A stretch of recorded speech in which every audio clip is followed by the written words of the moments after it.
मतलब वह बातें हुई गई ना।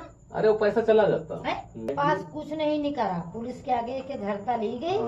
इसके पास खाली बीड़ी निकली, खाली बीड़ी इसके पास निकाल, बीड़ी पीता है। हाँ बीड़ी खाली निकली ना, कुछ नहीं निकला रहा है भैया।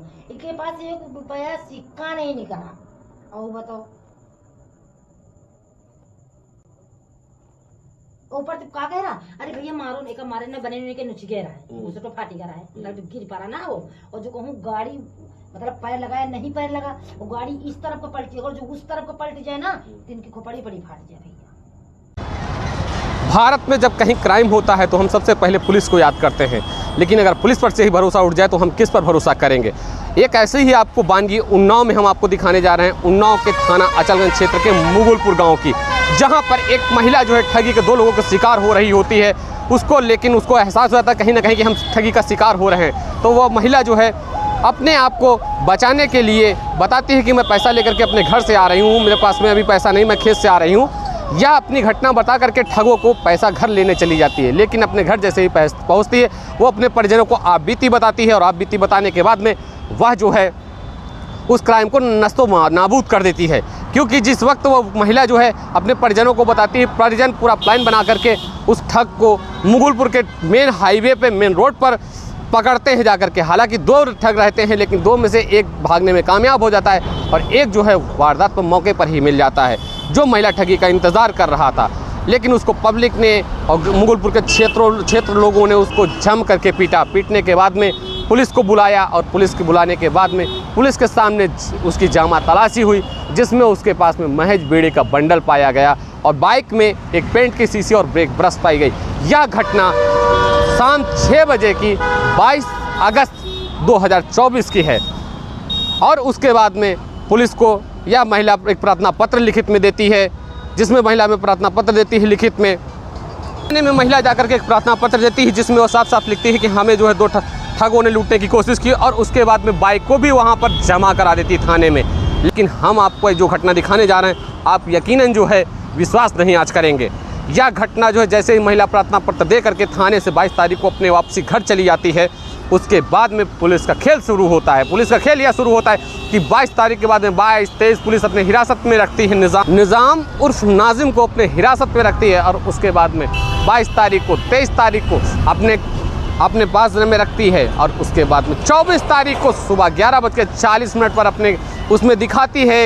एक FIR दर्ज होती है नाजिम पर, जिसमें वो पुलिस की तरफ से FIR दर्ज में लिखा हुआ है, पुलिस ने अपनी तरफ से लिखा हुआ है कि नाजिम उर्फ निज़ाम को गांव से जा रहा था, और अपने मुखबिर के कहने के हिसाब से मैंने उसको गिरफ्तार किया, और उसके बाद में उसकी जामा तलाशी ली निज़ाम की, जिसमें एक जिंदा कारतूस और एक असलहा बरामद हुआ। और उसके बाद में 3 से 4 बजे के आसपास उसको न्यायालय के समक्ष पेश कर दिया जाता है, और उसके बाद में उसको 3/25 में उसको जेल भेज दिया जाता है। अब सोचने वाली बात यह है इस घटना में कि जिस वक्त 22 तारीख को जब यह घटना को अंजाम दे रहा था ठगी का, तो वहाँ पर महिला ने पकड़ा, परिजनों ने पकड़ा, राहगीरों ने उसको पीटा, सबने पीटा। उसके बाद में पुलिस को बुलाया गया, पुलिस के सामने यह पूरा जामा तलाशी उसके शरीर में हुई, उसके पास में कुछ नहीं निकला।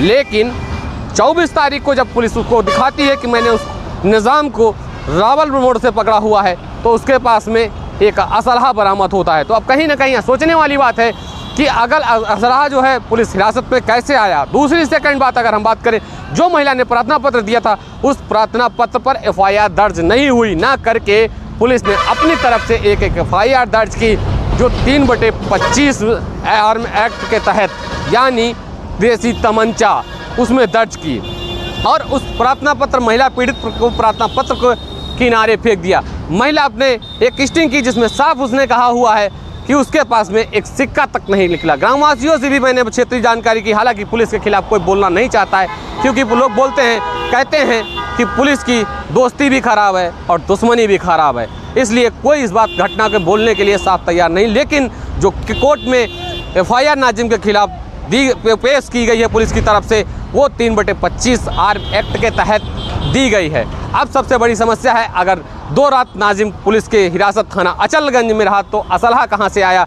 तीसरी बात यह है कि बाइक जो है नाजिम के पास में, अगर पीड़िता ने जिस पीड़िता ने नाजिम को बाइक समेत दिया था, तो बाइक आखिर क्यों सीज क्यों नहीं की गई, कार्रवाई गाड़ी बाइक पर क्यों नहीं हुई, आखिर बाइक को क्यों छोड़ा गया, 25 में नाजिम को जेल क्यों भेजा गया। हालांकि ये रिकॉर्ड हम नहीं कर रहे हैं, थाने का जो CCTV फुटेज लगे हुए हैं आप उसमें पूरा रिकॉर्ड देख सकते हैं। अब देखने वाली बात यह है कि उन्नाव के जो सिंघम नाम के उन्नाव पुलिस अधीक्षक जाने जाते हैं सिद्धार्थ शंकर मीणा, वह उस थाना अचलगंज पर क्या कार्रवाई करते हैं। कैमरामैन शादाब अहमद के साथ में राम शंकर वर्मा, यूपी की बात, उन्नाव।